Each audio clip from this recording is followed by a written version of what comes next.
Queridos irmãos e irmãs, vamos entrar na liturgia do 21º domingo do tempo comum, ano litúrgico B. A liturgia da palavra nos apresenta os seguintes textos para nós refletirmos, como pela leitura do livro de Josué, capítulo 24, versículos 1 e 2, depois versículos 16 a 18. O salmo responsorial é o Salmo 33, como segunda leitura da carta de São Paulo aos Efésios, capítulo 5, versículos de 21 a 32. O evangelho é o de São João, capítulo 6, versículo de 60 a 69. Começamos a reflexão lembrando que estamos vivendo o mês vocacional. E esse quarto domingo do mês de agosto, nós iremos rezar pela vocação leiga na igreja. Mas na realidade, a liturgia da palavra é um convite para que nós façamos a reflexão de como estamos caminhando com Deus. E essa reflexão é para todas as vocações. A vocação ordenada, a vocação matrimonial, a vocação religiosa, a vocação leiga e até a vocação catequista, que vamos celebrar no próximo domingo, o último do mês vocacional. A liturgia da palavra, em cada uma das leituras, traz uma frase impactante, forte, para que nós possamos refletir. Por exemplo, a primeira leitura do livro de Josué, a palavra impactante é: eu e minha casa serviremos ao Senhor. Na segunda leitura da carta de São Paulo aos Efésios, a palavra impactante é: esposas, sejam solícitas aos vossos maridos. E esposo, amem as vossas esposas como Cristo amou a sua igreja. E no Evangelho, a frase forte é: Senhor, onde iremos nós? Só Tu tens palavras de vida eterna. E aí, somos chamados, a partir da primeira leitura, refletir porque Josué disse: eu e minha casa serviremos ao Senhor. Nós sabemos que ao caminhar pelo deserto, depois da saída do Egito, o povo ia constantemente reclamando. Nada estava bom. Reclamava da falta do alimento, da falta da água, do sol escaldante, do cansaço, até que um momento que Josué para no deserto e questiona o povo. Vocês querem continuar caminhando com o Senhor? Porque precisamos decidir isso.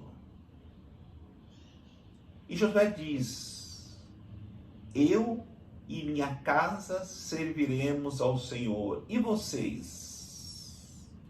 Porque não dá para continuarmos pelo deserto murmurando e reclamando.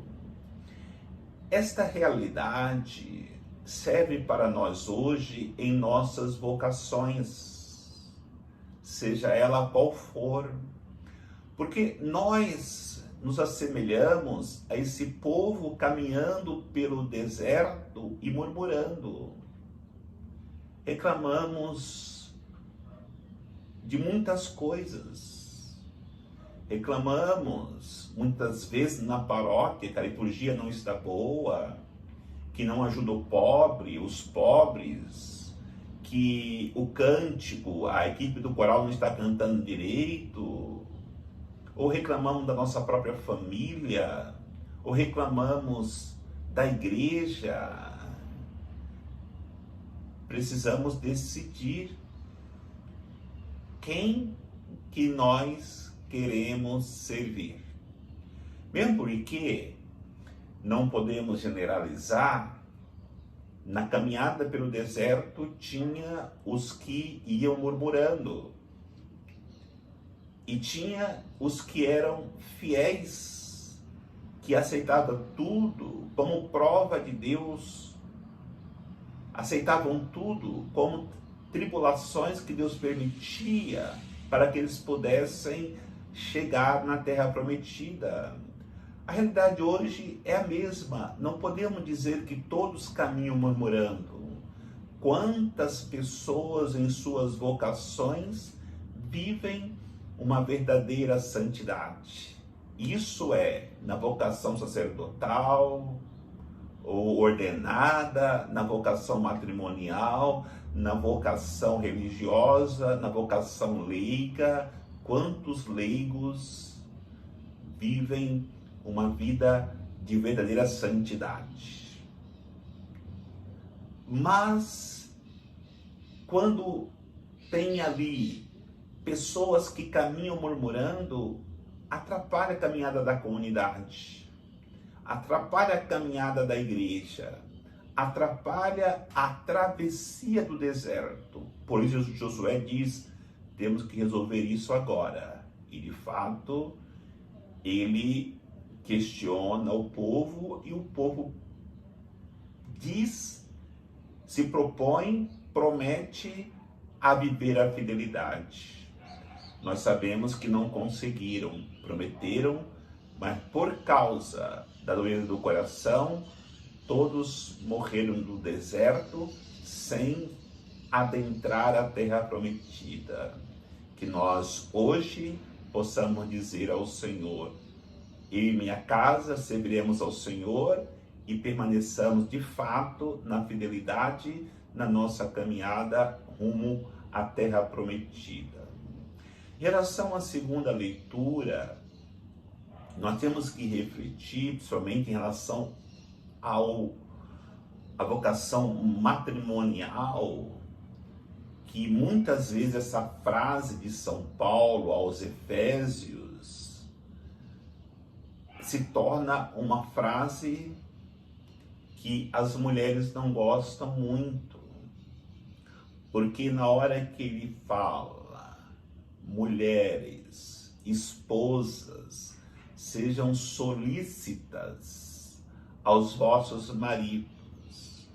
Podemos traduzir a solicitude como esposas, sejam submissas aos vossos maridos. É claro que no mundo de hoje, e principalmente em relação das mulheres que buscam a igualdade, a independência em relação à família, à sociedade, essa frase não cai bem. Mas é importante que se aprofunde naquilo que diz São Paulo. Sabe por quê? Porque se ele diz para a mulher ou para a esposa ser solícita ao marido, ele pede muito mais para o esposo. Por quê? Porque ele diz bem assim, esposos, amem vossas esposas como Cristo amou a sua igreja. O que é mais difícil? Ser submisso, ser submissa ou dar a vida pela pessoa que nós amamos, porque foi dessa forma que Cristo amou a sua igreja, dando a vida. Então, entendamos que quando São Paulo coloca esta frase, esta palavra, ele está pedindo muito mais para o esposo do que para a esposa, mesmo porque se tinha a consciência que o esposo era o chefe da família, como hoje ainda, embora muitos não já aceitam essa realidade, o esposo é o chefe da família e por isso ele tem que dar muito mais, tem que amar mais para cuidar, para preservar, para que a sua família possa crescer sobre a proteção de Deus e pela força da doação da vida do esposo. E no Evangelho, a outra frase: Senhor, onde iremos nós? Só tu tens palavra de vida eterna. Nós lembramos que uma multidão de pessoas eram seguidoras de Cristo. E uma vez, ali no Sermão da Montanha, havia 5.000 pessoas, sem contar as mulheres e crianças. Era uma multidão. E Jesus resolveu fazer uma evangelização, preparar o povo, porque ele já sabia, já tinha anunciado que iria sofrer a paixão. Ele queria que a sua igreja continuasse a evangelizar. Ele queria que a sua igreja florisse. Então ele fez o convite para as pessoas, para que elas pudessem serem enviadas para evangelizar. Sabe de quantas pessoas apareceram para poder serem evangelizadoras? Destas 5.000 pessoas, sem contarem as mulheres e as crianças, apenas 72 pessoas. E Jesus envia estes 72. Vão, evangelizam e voltam. E Jesus procura um discernimento. Aonde? Na oração. Ele sobe ao monte e reza ao Pai. Quando ele volta da oração, ele escolhe 12. Por quê? Porque ele percebeu que só 12 tinham condições de evangelizar, de difundir a sua igreja. Aí não podemos deixar de refletir. No meio desses 12, tinha o traidor Judas, tinha aquele que não tinha fé, Tomé, tinha aquele que queria lhe negar, Pedro, tinha 2 que queriam vingança com os samaritanos, Tiago e João, porque não deram passagem para eles. Aí imaginemos, se esses 12 foram escolhidos, imagine quem eram os outros 60 que nem foram escolhidos. Exatamente isso. Jesus, ele não quer quantidade, mas ele quer qualidade. E dessa qualidade que ele quer, ele sabe que apenas um desses escolhidos pode transformar o mundo, se viver a sua vocação na santidade. E aí temos que entender, todos esses que abandonaram Jesus, que não ouviu o chamado de Jesus, estes perderam a graça de, ao servir na evangelização reino, entrarem na terra prometida. Porque para entrar na terra prometida, nós precisamos nos alimentar do verdadeiro pão da vida, que é Jesus. E na hora que Jesus diz que é o pão da vida, ele escandaliza e muitos o abandonam. E é nesta hora que, quando sobrou os 12, Jesus pergunta: e vocês também não querem ir embora? E eles respondem, na figura de Pedro: Senhor, onde iremos nós? Só tu tens palavra de vida eterna.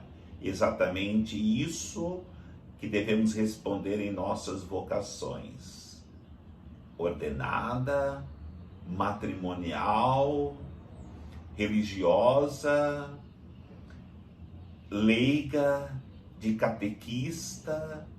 Na hora que vier as dificuldades, os sofrimentos, as tribulações, temos que responder a Jesus, que nos pergunta: não querem ir embora? Não querem deixar o ministério? Não querem a separação matrimonial? Não querem deixar a vida religiosa? Não querem parar de ir na missa, de rezar como leigo, deixar a catequese? O que nós vamos responder para Jesus? Será que estamos preparados para responder ao chamado de Jesus, dizendo que ele é o pão da vida, como respondeu Pedro e os outros apóstolos? Aonde iremos nós? Só tu tens palavra de vida eterna. Alimentemos nos irmãos e irmãs com Cristo a nossa força, o nosso pão, para que possamos um dia entrarmos na terra prometida. O Senhor nos abençoe, em nome do Pai, do Filho e do Espírito Santo. Amém.